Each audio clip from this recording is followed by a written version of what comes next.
Geometry, like all mathematical systems, depends upon four pieces: undefined terms, defined terms, axioms or postulates, and theorems. While undefined terms and defined terms are relatively self-explanatory, an axiom or postulate is a belief based upon observation that something is true. Theorems, on the other hand, are a proven fact built upon undefined terms, defined terms, and the axioms or postulates.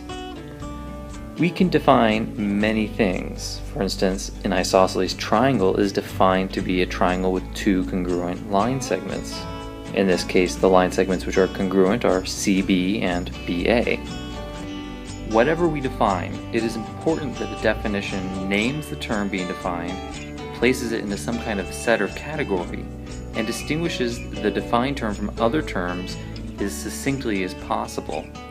Finally, all definitions are reversible. For example, the definition of equivalent sets are two sets which contain equivalent items.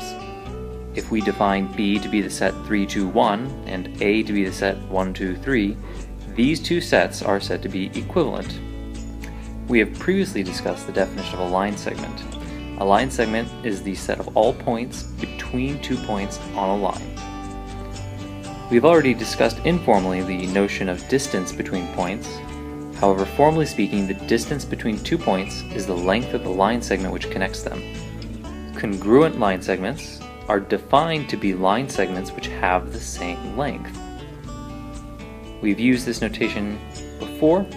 We say that the line segment AM is congruent to the line segment MB in the example where we have a line segment with a midpoint, where the midpoint of the line segment is the point that splits the line segment exactly in half. A ray, as opposed to a line segment or a line, begins at a single point and then extends forever after that point. Given the origin of the ray and another point on the ray, we can denote a ray using a long right arrow over the letters. In this case, we would read this as ray AB. Intersection is defined as where two lines meet, denoted here as a red dot. A plane is that which has length and width. Often we refer to this as two-dimensional. Here is an example of a plane drawn in brown, with a number of points which are on the plane in red, and a line which passes through the plane but is not in the plane. In order to help clarify things, if we want to put things on a plane, we say that these objects are coplanar. Finally, we define space as that which has length, width, and depth, which we refer to as three-dimensional.